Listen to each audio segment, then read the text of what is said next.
All right. Hi, everyone. Welcome to our National Action Network virtual back to school night. Again, we appreciate you being patient and we appreciate you joining us on this new link here. This information is being recorded and will be shared out to those of you that may have missed the opportunity to get the new information.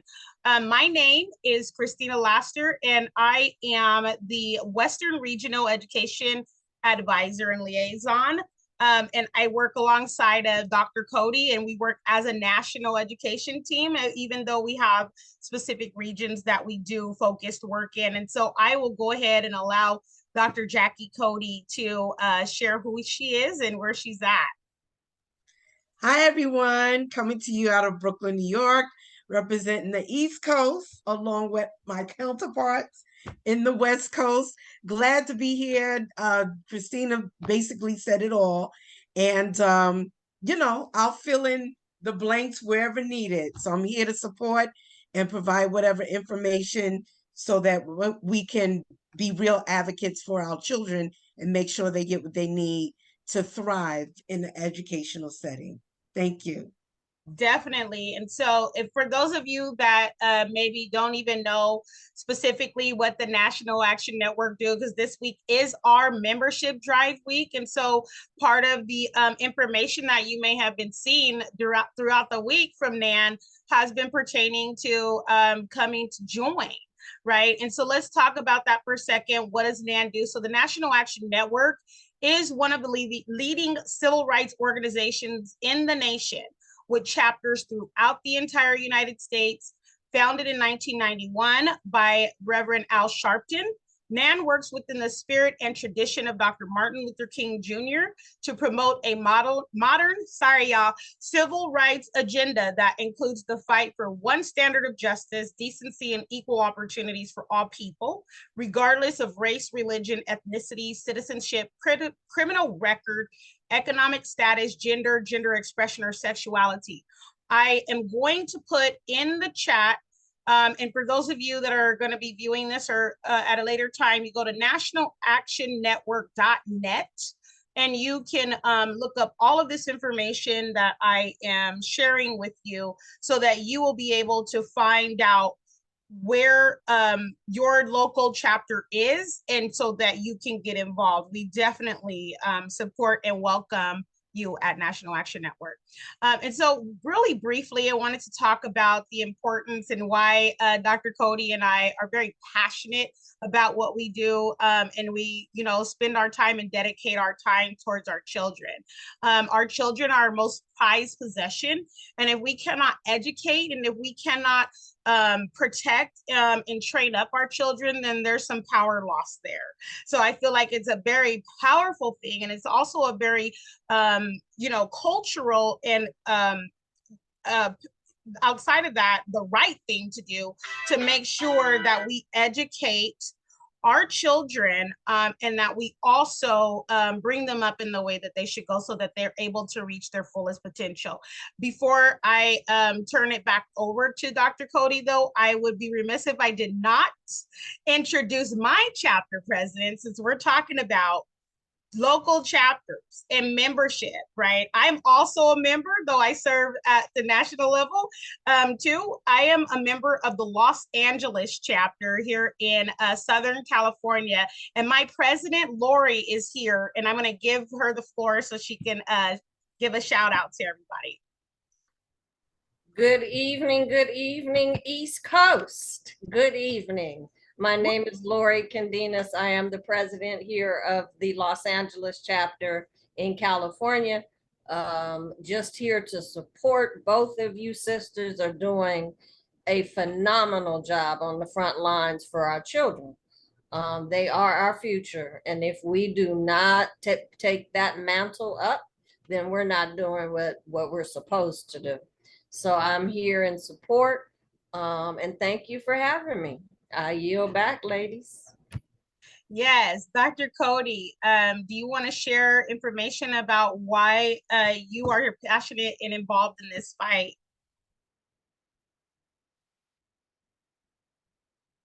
Yes, well, like your president said, you know, they are the now and future, our children. And as everyone knows by now that know me, I have Brooklyn written across my chest and education written across my forehead. That's my tattoo. That's the tattoos that I have. But I'm passionate because I definitely feel that especially our children, Black children specifically, have been repeatedly underserved.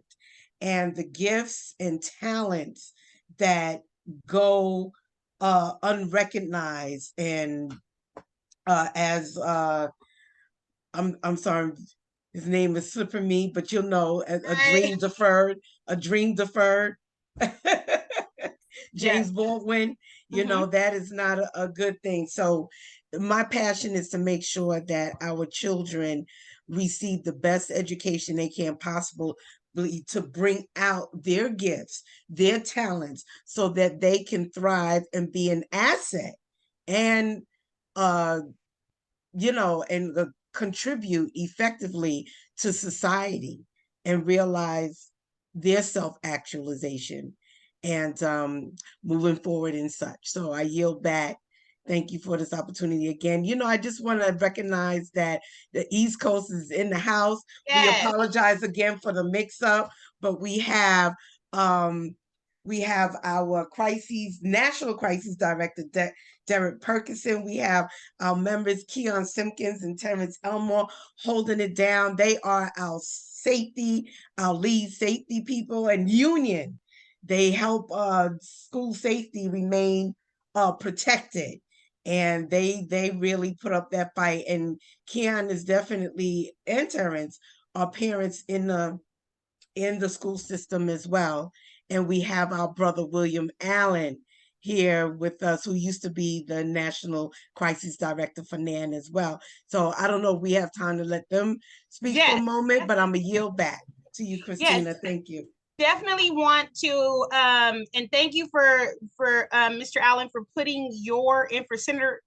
I see it says Senator Claire's office.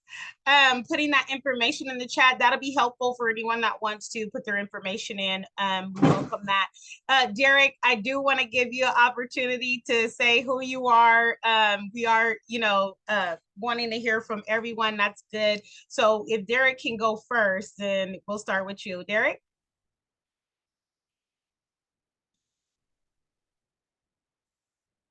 Okay, we'll come back to Derek. Okay, so I'm sorry, I was checking on my mom. You caught me in the room checking on my mom. Good evening, everyone. It's good to be here with everyone. Maybe a little loud where I'm at.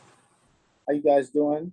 Thank you, Christina, Jackie, and Lori, for putting this together. It's good to see William Allen, Terrence. Oh my God, Terrence is here too, and Queen Anne. Excellent. So I'm glad we're doing it. I mean, this is very important. I'm sure this is being recorded, so let's have a good spirited discussion and get some things going. You know how we do. Good trouble. yes. Is Reverend Allen, that's Is Reverend Al here? No, no. oh no, okay, no. I thought it said Allen. Oh, William Allen. Yes, William Allen is here. Mr. William Allen, would you like to go next and just briefly introduce yourself? I saw that you put something in the chat and I want to give you opportunity to go ahead and express that. Well, thank you so much for inviting me, Dr. Cody. When I saw the announcement today, I was just so excited to see that the work is still going strong with the committees on a national level. And I just want to say that during my tenure at NAN, I could not address the education crisis issues that came to us if it wasn't for Dr. Cody. We became very, very close. She's a diamond. I won't even say in the rough. She's just a diamond. And I'm hoping that she's utilized more, because certainly if it wasn't for her, we could have got half the things that we got done in our national crisis operation. And while I'm not no longer on staff, I hope I will be a continued resource. I hope that you continue to call on me. I have a little background in education. I'm a former school board president in Harlem, and been involved in two charter schools in Harlem as a trustee and founder. And so I've stayed involved in education for the last 30 some years. So use me and abuse me. Now, my current principal is Senator Cordell Clear. She's also big on education too. She's also a former school board president like myself. I was president of District 5 and she was president of District 3 here in New York City. And so, and while she's not on the education committee of the Senate, she is called upon by her colleagues with regards to education issues. So we're here to serve. And thank you, Derek. I'm glad to see Derek is on.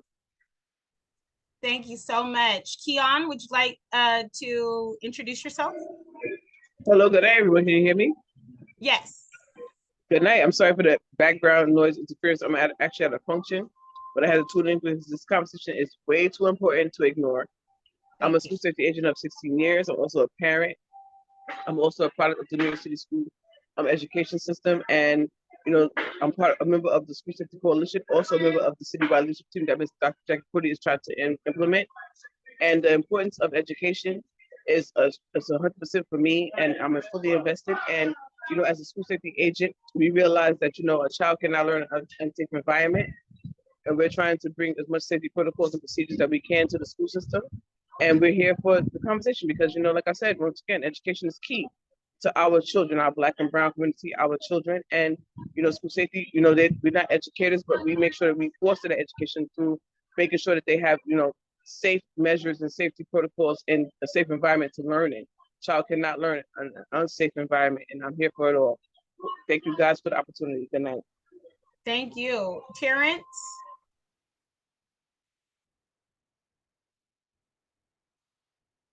Yes. Terrence. Okay, Terrence, do you want to introduce yourself, please? Yes, Good evening. Terrence. Good evening. How are you? Can Hi. everyone hear me? Yes. Good evening. Good evening. I just wanted to say good evening to all. Glad to be here. I'm a man of limited words, so I'm not going to say much. Proud member of NAN, proud member of to be a part of the school safety agent as well. 24 years. My colleague, Quayan, Dr. Cody, Derek, my whole NAN family. Just glad to be here. Just sitting back and listening to the ride, that's all. Well, we definitely welcome you. Thank you so much for joining us. And so as, you know, we mentioned that, you know, part of some of the calls that we receive regarding education situations are in a crisis, right? From the crisis line. And a lot of times they're dealing with issues of, you know, child protective services or discrimination in schools, or what happens if my child gets expelled or suspended? What can I do? And so we're really looking forward to doing this on a continuous basis, having these discussions, giving out that information, sharing what to do next based on just the amount of calls that we get, and looking to really prioritize what parents need, right? What is it that parents and families, caretakers, foster parents, grandparents, aunties and uncles, that village needs to be successful to help the children to be successful? And so one of the primary things that I noticed just doing the work in the civil rights space was that there were a lot of calls regarding discrimination and bullying. Okay. And so I would like to share a really useful tool as far as a website that defines what bullying is, that allows you to look up if your state has rules against bullying, because there is no federal national policy against bullying. Okay, you have, as a family, as a parent, have to know that wherever you're at, there's no overarching rule that says, you know, bullying is this and don't do this, or this is the consequence. So every state and school entity, LEA, school district, school, is responsible for addressing bullying through their policies, rules, and procedures. And it's helpful to know it's only the first week of school and I already got a few calls about students being bullied, right? Being bullied. And, you know, some of those calls were coming from special education students, right? That were getting teased or threatened or bullied at school. And so what that looks like in your state, you need to know the rules. But this one website is very helpful. So I'm going to start sharing that now so you'll know exactly where to go and how to navigate through these things. One thing that I can say for certain is that if you Google stuff like me, don't Google I'm sneezing. What does it mean? Because you're going to have a nightmare by all the information that you get, right? Or ouch, my tooth hurts. What do I do? You're going to find pages and pages of alley doctors telling you, here, try this, and you're not going to know. And by the time you figure out a remedy that works, you've already tried all this other stuff and you might as well have just known how to get directly there. So this website is the one that's going to take you directly to what you need to know, right? Stopbullying.gov, and it explains that in situations where bullying intersects with race, you know, gender, and other criteria that are protected classes of people, then that is considered discrimination, right? Looking at that from the perspective of what actually is discrimination, I get that question a lot. Or is it, you know, just someone is teasing behavior that needs to be stopped? The thing that people need to understand, and one thing that parents and caretakers should do, is find out what the anti-bullying policies are. If there aren't any, start talking to your school board to put some in place, right? We don't want the children going all year long into the next year getting bullied, because that can lead to emotional distress. It can lead to suicidal ideations. And, you know, so it could be very stressful. And if you start to see that your child is not really wanting to go to school, right? Just have a whole bunch of excuses. My stomach hurts, or really you start seeing physical signs of deterioration, them oversleeping or all kinds of other things. You want to get that checked out. Can you guys see the stopbullying.gov page? Okay, you want to check on that right away. Please do not brush it off. Most of the times when children are growing and developing, they might not have the ability to communicate in the way that you might think. You know, they are internalizing a lot of information in a lot of situations, and their ability to communicate or externalize that may come up in physical signs or symptoms, right? Especially if you have a kindergartner. And so I always say, trust your parental instinct. Don't let anybody talk you out of that instinct, that gut-wrenching feeling that you have, that I need to figure out what is going on. Something's not right. You should trust that. And definitely, if you're not able to get the situation solved and your child is being mistreated, you can always reach out to us to help you with that. But we want to give you the tools that you will need to be successful. And so this, as you can see, it deals with cyberbullying, right? Here is there's videos that you can show your children. I've used these videos to be able to show my children different scenarios where they didn't even realize that that was a form of bullying, right? They didn't even realize that they were being harassed. There was things that they thought were just, unfortunately, normal activity for peers to do, but it wasn't. And so take the time to go through this resource, look at all of the things that they offer, look at how, you know, they provide rules to help you advocate for anti-bullying policies, and take that back and make sure that your state and your local school have an anti-bullying policy. Dr. Cody, would you like to add anything on this about bullying? I just want to stress what you just said. Too often, especially the little ones, they don't know that they're being bullied. And one of my most recent crisis cases came in where a white student literally wrote that they're going to make this other Black student their slave. And, you know, she felt that it was, you know, she didn't like what they wrote, and they talked about they was going to lynch her and make her a slave and do this and do that. She didn't like it, and she felt real bad about it. She did not know that that was a hate crime. Yeah. That's a hate crime. And the person that did that was supposed to go directly to jail. But if that was a Black young lady, she would have. But Right. A lot of times we don't know when we're being you know, victimized of these things. And also, on the flip side, the people that are carrying out these issues, it needs to be recognized and, you know, dealt with immediately. I don't mean like go straight to jail or anything like that, but it has to be dealt with on both sides, as far as being victimized and as far as the person doing the bullying. It has to be stopped. And as Christina said, if you're having issues with the schools taking responsibility, and reach out to us, we would definitely help you resolve that matter. Definitely. And so utilize this resource. I see that Dr. Cody put it in the chat.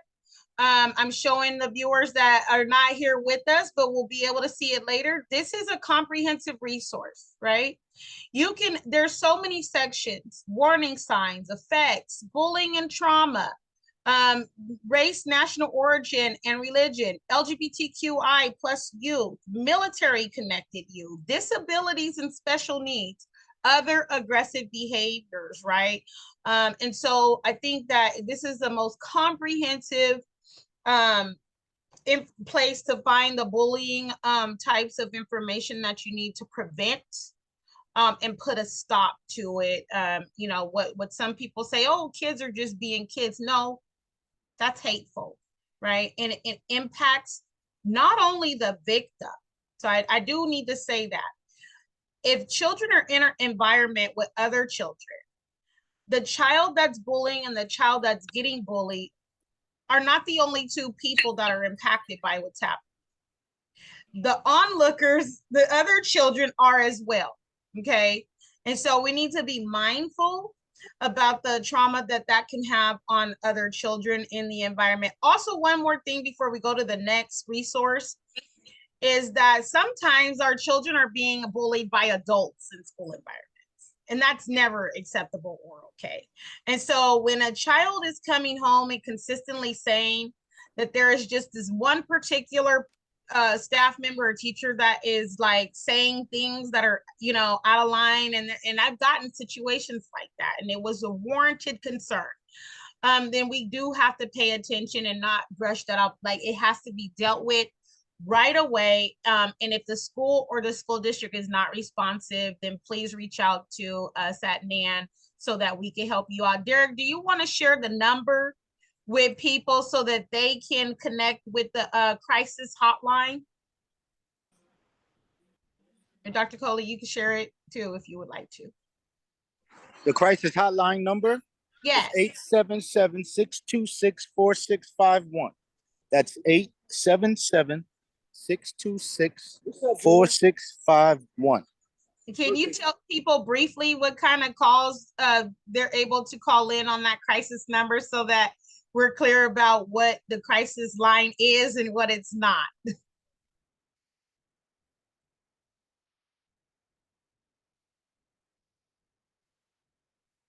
Okay, we'll defer to the next slide, but you guys got that number. Use it.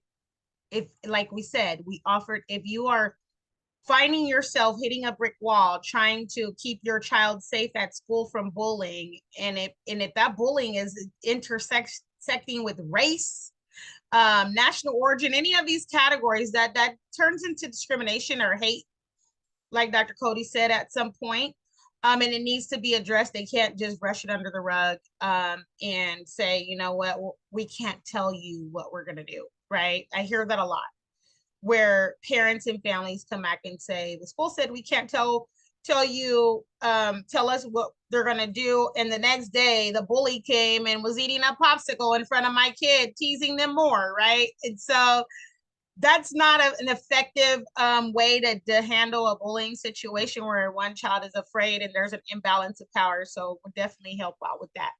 Now, one of the second thing that I get a lot of phone calls about, can you see this? Did I switch sites? Can you see it?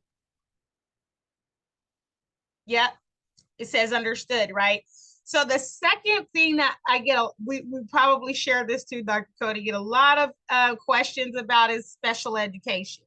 Some type of special education, some, violation or complaint, question, right?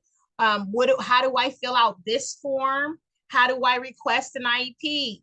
How do I request a change to an IEP? How do I request a 504? Does my child qualify for a 504, right? And so one place that I found really has all of those forms already ready to go for you. And, you can look at through, it tells you how to create a binder. It tells you everything that you should do if you're asking for services and supports. Tells you about processes. What does that mean, right? And we're even willing to do another session just about some of these things in particular.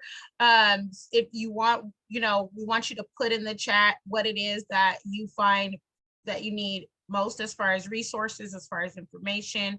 What does that look like, right, for us to be able to do this? Do you want that to be something that we join together monthly, or every 3 months or annually?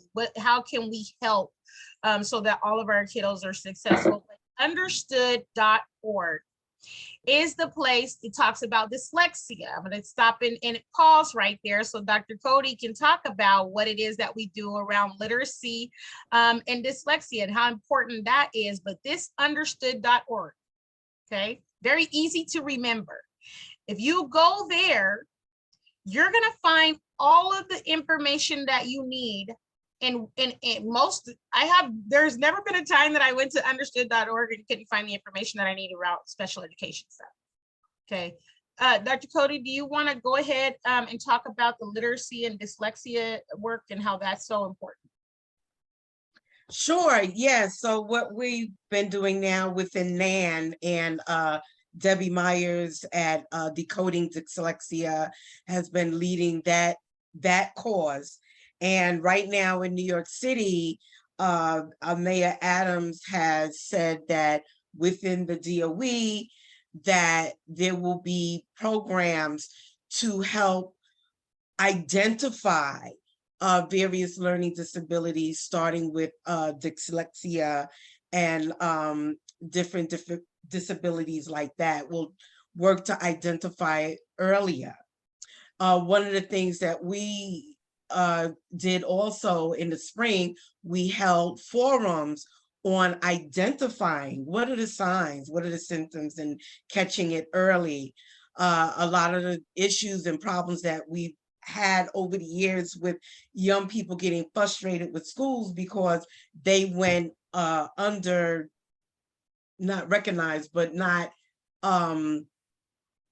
they weren't, what do you call, what's the word where you have identify what you have, the symptoms, but right. Diagnosed, thank you, underdiagnosed or misdiagnosed or not diagnosed at all. Thank you very much. And that is an issue. As Mayor Adams said while he was campaigning, and he always says it, is that 65% of the people in the jails have, I think it's higher percentage, are dyslexic. And it's an issue, and it has nothing to do with intelligence, has nothing to do with your brilliance. It's just I wouldn't call it a disease, but it's a case in the situation that a person may have that causes them to not be able to read or pick up codes for reading, like most people do. So in short, we're doing the work to try to help people identify it so that they can be connected to the resources and receive the assistance to be able to read and learn like anyone else and thrive. Yes, definitely. And you know, a lot of times there is that under identification, or either you have it in some places where there's an over identification, right? And so I know that a lot of parents and families are like, oh no, I don't even want to deal with, you know, special education services. And then some are like, I need more services for my children. So there's a fine balance there and understanding what all your child qualifies for. I don't want anyone to even avoid looking into this, because sometimes children that are diabetic have asthma, severe allergies, and they need extra services to be able to be in the school environment and be successful, qualified, right? And so understanding that, because a lot of times when people say special education, we automatically assume that it's the most restrictive environment, when we're really looking at how to have children in the least restrictive environment where they can thrive and have the support that they need. So for each you know, category, it's gonna look different. So really at a glance, like I said, you can see in every single thing that's has a dot under it or a line or is colored, you can click on, this is how comprehensive this is, right? And so it shows you those 13 categories by which a child could qualify a specific learning disability. Like Dr. Cody said, dyslexia is under there, right? There's other health impairments, right? Like I was talking about those conditions that limit a child's strength, energy, or alertness, right? Some children are on medication. I know a lot of them that are on medication for asthma, and they have to have that nebulizer treatment. And guess what? That's a steroid, y'all. And when they get hyper, that's not a behavior problem. That is a reaction to the medication that they taken. And so in order to protect our kiddos with that may need those extra understanding and support and services, we got to be able to say, this is what it is, classify that, here's the goal. We want, you know, even with the child that may be sleepy from allergy medication, we still want that child to reach a goal of learning in the school environment. And so the IEP functions around measures and goals and progress. So here is all of this information for you. Again, you know, you see speech and language, visual impairment, emotional deafness, hearing impairment, there's orthopedic impairments, intellectual, you know, there's a lot. So don't be afraid to, you know, look on here and find out if this is something that your child may qualify for and may also need. If not, then, you know, you can look up the 504 accommodations, which Federal Section 504 protects and accommodates persons with disabilities under the Rehabilitative Act. So you can definitely go to this site and just search through different things. I don't want you to type into Google, like I said it before, a question and get 20 pages of information that you don't know how to put it together, right? So I try to share sites that are already collated for you. That all the information is in one-stop shop. That's it right there, right? And so that you're not searching around. If you have any meetings, yes, this is the link. This is on the understood.org. I have a question in the chat. Is this on the link? Yes. So what I did was I went to the understood.org link. They have a search bar right here. I'll show you a couple pages back. Okay. If you haven't never been here before, you do have the ability to put in, you know, who you are. Like, are you a parent? See right here. Select your role, and you want help with, and you can do that. It'll bring you this menu right here, or you can type in the chat IEP meeting. Okay, let's just do that, right? IEP meeting. And it's going to bring you pages of information. It has forms already, how to request an IEP, what does that look like, right? So it is very helpful, right, to have this information and have this information beforehand if you're going to a meeting. A lot of times there's a hearing coming up. Someone has a hearing, an administrative hearing, or some kind of, disciplinary action hearing that's coming up, and we'll get a phone call. Well, you know what? That in 24 hours, that's not enough time sometimes for an appropriate response to the meeting or demand to be met. So it's better to be prepared in advance. Okay. All right. One of the other questions that I get is around how to qualify for a free and reduced lunch, right? What is that income guideline, Dr. Cody? Yeah, I'm sorry. Before you move on to that, one of the things that I've learned from Christina is understanding the laws and legislation. And just like Black African Americans, we are a protected class. And that language I learned from Christina. I wanted to emphasize that students in special education are the most protected students in the system. So what we're sharing is information to say, hey, this is what needs to happen. This is what needs to be done in order for this child to receive quality education. And quality education is a civil right. Yes. That is each and everyone's civil right to have a quality education. So I just wanted to emphasize that point. And I learned that from Christina. Hey, I appreciate that, because, we got to be mindful that, like, I've been a parent for 3 decades now. I try to say I've been dropping the kid off at elementary school for 3 decades now. Okay. And so, I'm always mindful that there may be that parent that's just got a kindergarten. And they're like, oh my gosh, what does all this mean? Right? What is all the acronyms and abbreviations, and what are y'all talking about? Right? And I feel like that parent is just as engaged as I am, being there 3 decades. They just need to have the information to understand what that means, and having that information ahead of time is the way that you become most successful, right?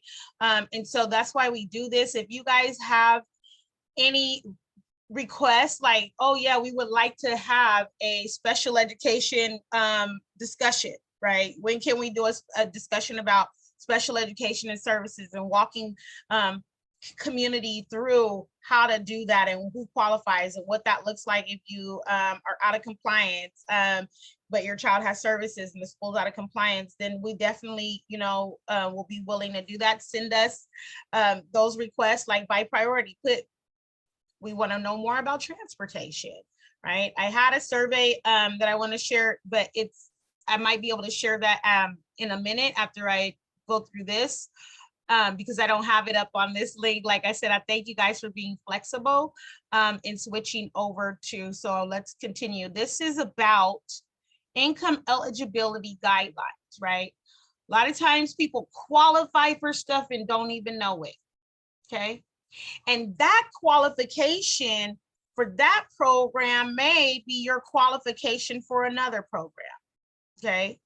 I've seen on applications where parents are filling out, for electricity discounted rates. It says, do you have a child in the home that qualifies for free and reduced lunch, right? And if they do, you just pick that criteria, and, you would be able to qualify for the other program. And so I don't want to miss the opportunity for anybody to check this out and get those income guidelines and qualifications.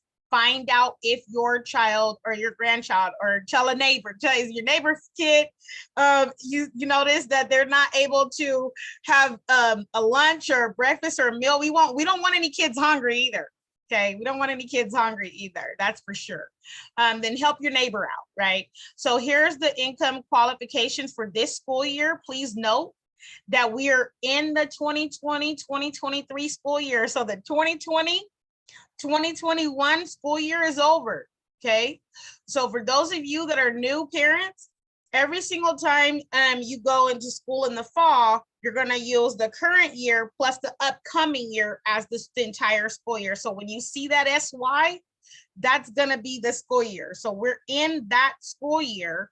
And here is the information. The U.S. Department of Agriculture, Food and Nutrition Services provides all of this eligibility requirement, and the federal poverty guidelines are right here. Household size. If you need any help with any of this, please let us know. We don't want you guys to be confused and avoid filling out the application because of confusion.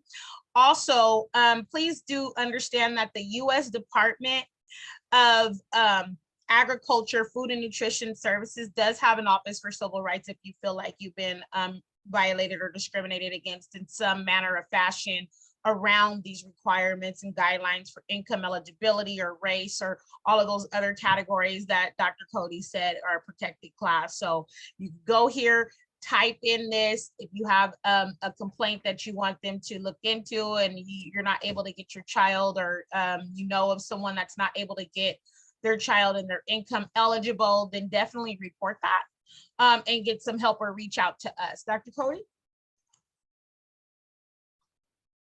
Yes, that's in New York City specifically. I believe it's for the whole state, but I know for sure New York City, fortunately, we have won the battle and all of our children eat, I would want to say free, but you know, taxpayers, we pay for it. But none of our children, as long as you're a student in a New York City public school system, you eat for free. However, there is a campaign of fighting against poverty and hunger in New York City.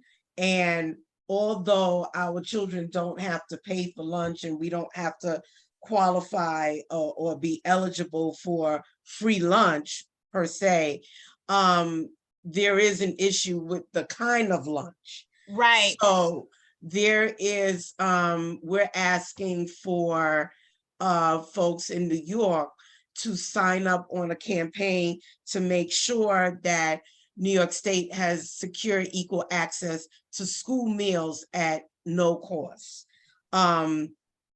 continuously, not just New York City. So I'm gonna put that link in the chat, and maybe you know, other states and other communities can follow suit. The community food advocates, they're taking lead on this, and I put it in the chat.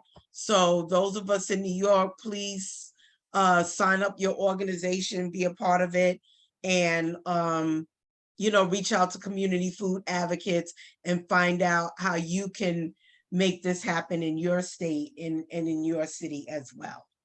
Kian. Hey, I'm back.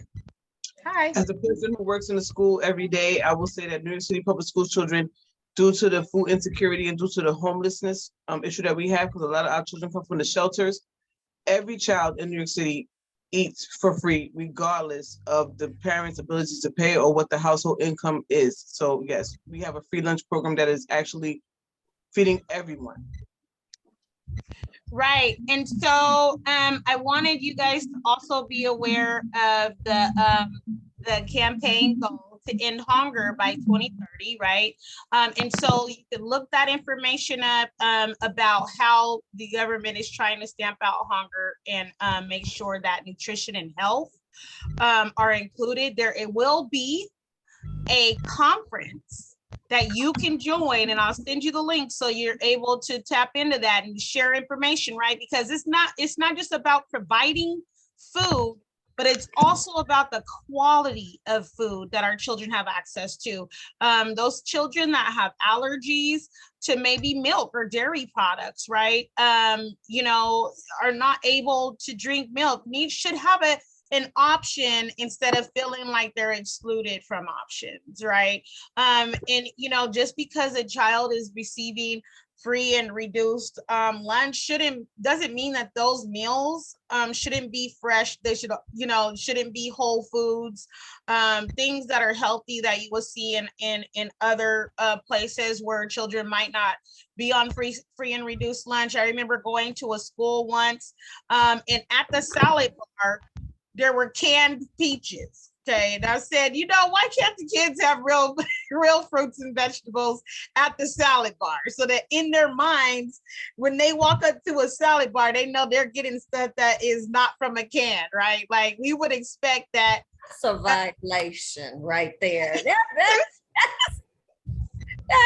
That ain't right. That just ain't right. So it just so happened that I filed a complaint with the U.S. Department of Agriculture because I was highly disgusted in the fact that that was a Title I school, and the kids had things that were on the salad bar that were not fresh fruits and vegetables. And I did raise that question, like, why do they have to have sugary processed foods? Why can't they have whole foods, right? That's also, you know, a shared concern that I have with the WIC program, the Women's Infant and Children program, is making sure that they do have that farm fresh, and they have transitioned into handing out farm fresh coupons. I know that we were supposed to be here for an hour and end on the hour. We started a few minutes late, so I appreciate your flexibility. We're almost going to be wrapping this up. Thank you, Tracy, for coming. Do you want to tell everyone who you are and what chapter you represent? Good evening, everyone. I'm Tracy Lewis. I'm with the NAN chapter here in Las Vegas, Nevada. My apologies, I was having an issue with the link, and now I was resending the link out to other people, so they may be coming in shortly. But thank you guys for inviting us to be a part of this conversation. Right, no problem. Thank you so much for repping Nevada. We got some more West Coasters over here, so now we can even it out. No, so yes.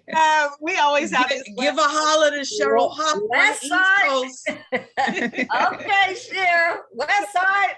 So we like to have fun here at NAN, as y'all can see. You know, we love having fun and being serious too, right? We pull up when it's serious, believe that. But we also want to provide community with information so that you guys can have the ability and the power to do the very best that you can with the knowledge that you get. So this conference is at no cost, okay? It allows you to share your ideas, okay? And I have shared very many because I do believe that, you know, in my opinion, that they need to update the food pyramid to be more culturally reflective in some ways that we know there's some things that are kind of upside down, in my opinion, on there. And so I, you know, shared that idea. I'm just giving you kind of like what you can share, right? You can share the fact that children, you know, that rely on food pantries don't always have some of the best quality foods. I have seen some changes start to be made in that area, right? Of being able to have quality unexpired. When I was little, if we went to the food pantry, it was expired. Okay, I'm just gonna throw that out there. Okay, but we utilize that to be able to do what we needed to do. Now, with the surplus of things, I believe that can be something that is a transition that's made, right? Like, why do people have to go to the food pantry? How are diabetics able to be provided with what they even need at the food pantry, where you have dietetic types of foods that are low in sugar and they can still eat, right? And so those are ideas. I'm just throwing them out there that you can share, and I'm going to stop screen sharing on this and go. You want to say anything before I go to the HBCU video? Are there any questions from anyone? So the top three things we dealt with today was the bullying, special education, as well as food security. And are there any questions or any comments? Kian? Yes, Cheryl Huff, please. What chapter are you from? I'm sorry, I'm from the Nashville, Tennessee chapter, Middle Tennessee. All right. Shout out to Tennessee. Yeah, she belongs to both of us. Yeah. That's mid-country. We're gonna split you up, Cheryl. Please do. But first first, I just want to say I really, truly appreciate this because this was some good information that I will be taking back because we will be doing workshops, and will be one of the workshop with the IEP and then the food, because we have so many people calling and complaining about what's going on in the cafeterias and the food, and they getting processed food. The food is cold. The kids are not eating. And then I also got a call from my daughter lives in Georgia, and she says that her children have to bring their own lunch or buy lunch because they don't have free lunch this year. Wow. None of the schools do not have free lunch this year. So this is something that we'll be looking into and finding out why. But this is some good information. And with the IEP, there's a big issue here in Tennessee with the IEP and working with those students, and they're not getting their service. And because they having this shortage, they don't have people to do the pullouts or anything for the students. So this is a real big concern for us here. And I'm going to be looking into that. And thank you for the site that you did give for information. So I appreciate this, and this is really helpful to me. Now, one thing I know about the Tennessee chapter is that there's some really brilliant lawyers over there, I believe. That if I remember. So if you could tell them to look at the ENDREW F Supreme Court decision on IEPs and de minimis progress not being acceptable, then that would be one of the things that they could raise a uniform complaint or class action. What you said, Andrew? I'll put that in the chat if that's helpful, or I can send it to you. So there is a Supreme Court ruling that was in 2017, and that is called the ENDREW, kind of like Andrew, but ENDREW F ruling that says that just because a child is in special education doesn't mean that the school district or the provider of that special education doesn't have the requirement to make sure that they are doing more than bare minimum progress. So that the minimum progress is not a baseline. They need to be able to progress further than just the bare minimum. So I definitely would have you give that information and look at that as something that could be raised potentially. And if you guys have any questions about that, let me know. And we talked about bullying first, and I know we apologize again for the mix up with the link. I know there were a lot of people that want to be on here, and I feel really bad that they possibly caught in cyberspace somewhere and probably gave up. But I'm going to put the website again, stopbullying.gov, that anything dealing with bullying, you can receive information. If you're not getting what you need, then you definitely reach out to National Action Network, and we'll put the crisis hotline number in the chat again as well. And I want to say we're supposed to be the richest country, well, one of the richest countries on earth. And a lot of the stuff that's happening is unacceptable and doesn't have to be. If we're supposed to be so rich, our children should be able to eat in school at the very least. Kian, you had a question? No, I had some comments. Hello, everyone. Good night once again. As a parent of a 15-year-old, male Black student who has an IEP, he's also dyslexic, I want to say that, he's getting his services. During the pandemic, it was kind of hard to get the services because there was many services that was actually attainable. But now, as we're coming out of the pandemic, going into the new school year, he's been getting his services. And I also want to say, I commended DOE because his SETS teacher has been reaching out to me, reaching out to him, letting us know what, any concerns for the upcoming school year. That was very, happy for me. I was very happy to hear that. Secondly, I want to speak in New York City. We do have a lactose, alternative for kids who are lactose intolerant. That's and great. The last thing I wanted to speak about was the bullying, because New York City now has a portal. It's a portal that parents can go directly, instead of going to your school administrators and letting them know this is happening and it falls on deaf ears. They can now go to, the bullying portal that the DOE has set up to directly report it to the department. And that's one thing that I'm really happy about, because bullying is real. People don't believe it, but bullying leads to a lot of different, avenues of, crime and different things that would not necessarily happen if it was being addressed properly. Thank you guys for the opportunity. No, that we thank you. That's the reason why we do this. And you can see we do it with a smile. I know Dr. Cody is over there. It's like 9 o'clock, right? We good. We good. And we would be over here for 3 more hours talking about kids, because that's what we do. Tracy, no, that's why she laughing, because we'll sit up and we just, okay, we're gonna have to stop the conversation because there's so much work. But the beauty is that we do this in community, and that's why the National Action Network is a great organization to join. And become a member of, and finding your local chapter.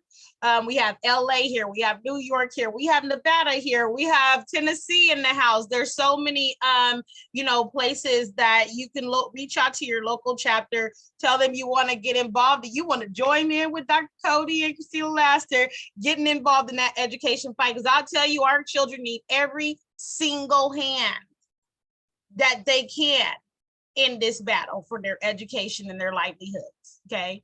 Before you play the video, I want Lamont Perry and Tia, the nurse Tia, to give us a quick word, introduce themselves.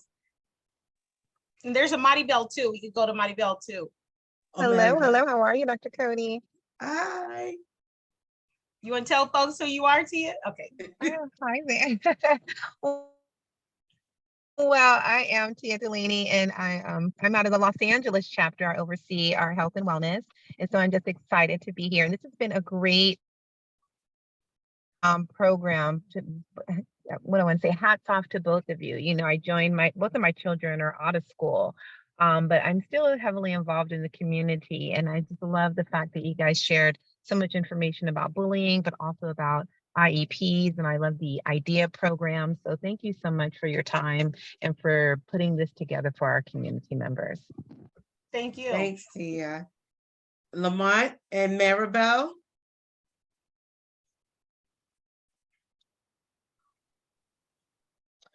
All right. Well, we could show the video. I thank everyone for joining us for sure. And you want to introduce the video or? Yes. And so if you would like to introduce the video while I bring it up, but I don't want anybody that's watching, because we're recording this, and so some of you might see this later, to miss the opportunity of getting the information that we left in the chat. So what I'm going to do is I'm going to upload this to a YouTube page, and I'm going to put those links in the description of that YouTube page. So that way you will have all of the information at that YouTube description, and you'll be able to click on those links.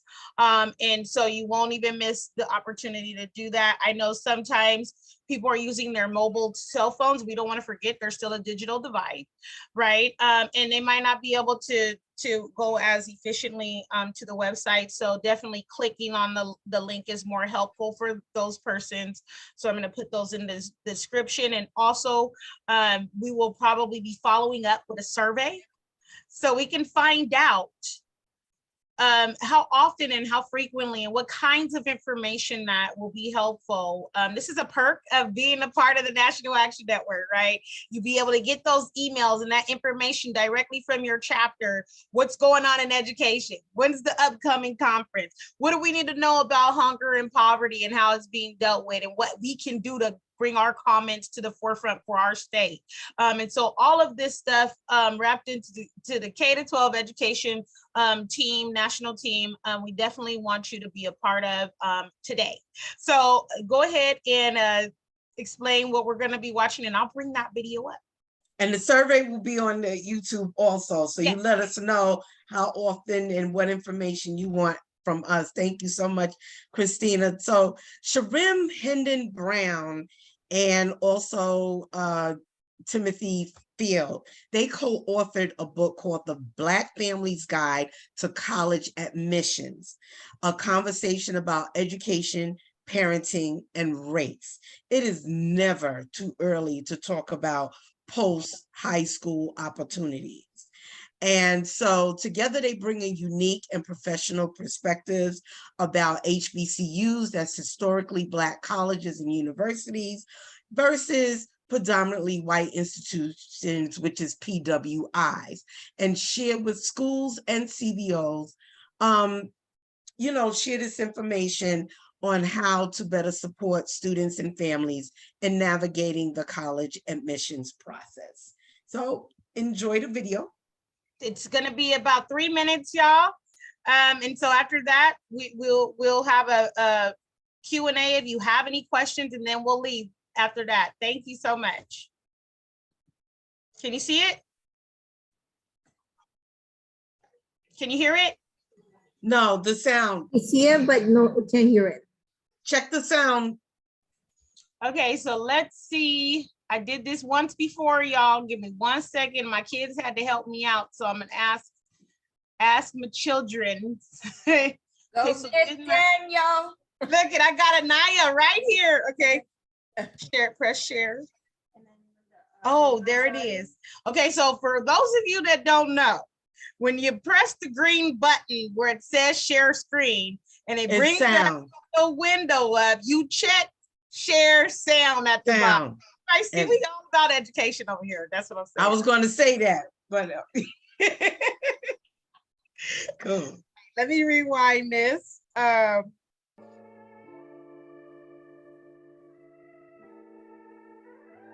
the main thing we wanted to do with the book is we want to redefine success. Yes. Too many times, you know, success is looked at, I need to go to a PWI to prepare me for the real world. Okay, we can make that argument. Kind of PWI. Yes, you know, or certain kind. But then how do you explain Vice President Kamala Harris? That's right. How do you explain Oprah Winfrey? How do you, I mean, Barack Obama went from Occidental to Columbia. Correct, right. Correct. So there's all these different paths that successful people, not only Black, go through small schools, big schools, HBCUs, PWIs, and we just want people to expand the list. So are we advocating for HBCUs? Yes. Are we saying we don't want people to go to PWIs? No. What we were saying is— I went to a PWI. My son's going to a PWI. Yes, but what we're saying is that, you know, if you're building a college list for a student, if there's no HBCUs on that list, why not? Correct. If you know it's only PWIs, why? Why? You know, just really, and think about what are the needs of those students. And so the book is to be, as you said, to begin a conversation, to provide a resource, but most importantly, we want to continue to redefine success, what it looks like in this process. And it starts at the individual family level. Absolutely. And again, this is our life's work. This is 20 years, 20 plus years for both of us respectively, that we want to make sure that we share with everyone what we know. And this process, selective college admissions, is often misunderstood and underestimated. And we wanted to make sure that Black families knew what you were walking into, when this process should start, how you should go about it, when you should visit schools, what tests you should take, when essays could or should be written. Like, this is important to us. And we wanted to share our experiences as educators, as parents, as professionals in this space. And I think we've done a pretty good job.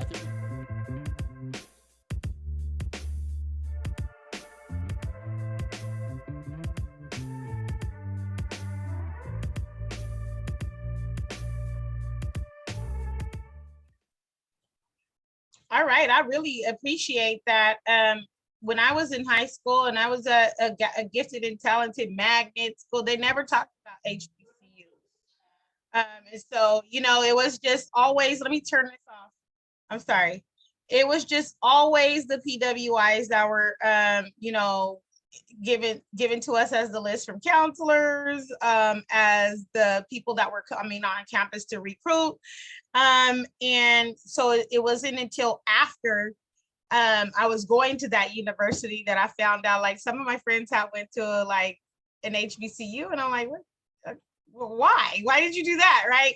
And we didn't know, really, seriously. And so it's important for, I think, families to share that information too, because sometimes the high school counselors are not going to be providing that information. They're not. All right, Dr. Cody. Yeah, many of my students, or most of my students, did not know about HBCUs until they met me. And I started, now I'm dating myself, but I started college retreats within DOE. We would go for 3 days down to schools Virginia, Norfolk, come back up, Howard, you gotta visit Howard. Then we would go to Morgan and then visit the Black Wax Museum. This is before the African American Museum. So as of recent, within the college retreat, the African American Museum is included in that tour as well. And when you have your college counselors telling students with an 80 average, oh, you need to go to a community school, there's nothing wrong with a community college, but don't diminish their desires and what's out there for them. So once they were exposed to HBCUs and their horizons were expanded, there was no stopping, absolutely no stopping. So just definitely proud of that legacy. Kian. Guys, once again, I'm back. I think was predominantly white institute. You breaking up. Can you hear me now? Yes. You breaking up again. Yeah, we can't hear you for some reason. Try to Can go. you hear me now? Yes. Yes. Instead of PWI being labeled as a predominantly white institute, it should be labeled as a prestigious white institute. And HBCUs, instead of being historically Black college universities, should be honorably Black community college universities. I hear you. Because it's honorable around your peers, people who are dominantly, out here in their it's Black excellence. So instead of Black college university, it should be honorable Black college university. I hear you. School that is by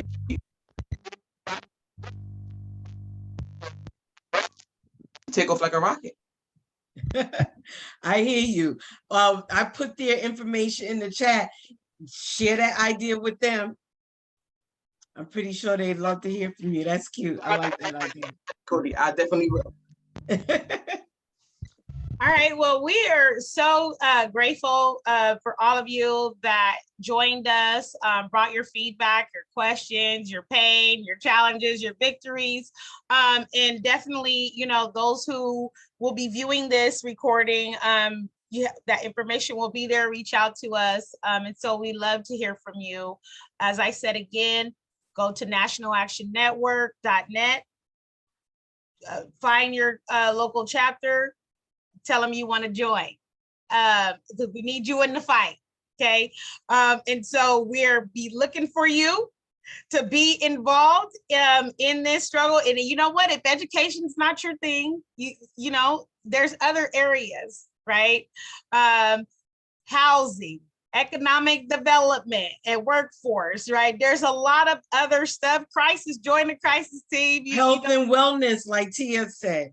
Yes, health and wellness. There's a lot, right, that we could do as community. And so usually I want to leave with this thought. When I was raising my daughters, I have 2 adult daughters and one that is in high school now. I will always embed and instill in them that there is nobody on this earth with enough power that's going to come save you. We have to be willing to fight for ourselves. And then when we got that down, come and fight for somebody else. Or when we need help as community in a village, like, you know what, I'm tired. Let's lean on one another in this struggle, because sometimes there's just things coming at us from every single direction and we can't do it alone, right? But we have to do it with the recognition that we help and save us. All right, does anyone else have a word that they would like to share before we exit? Thank you, ladies, for a wonderful forum. Thank you for the great information. And everyone on this line, thank you for joining this evening. We are here for y'all, but we damn sure here for the kids. So yes. That's it right there, y'all. Yes. Love the babies. All right. Bye, everyone. Have a wonderful night. Bye-bye. Thank you for your time. Take care. You too. Thank you, guys.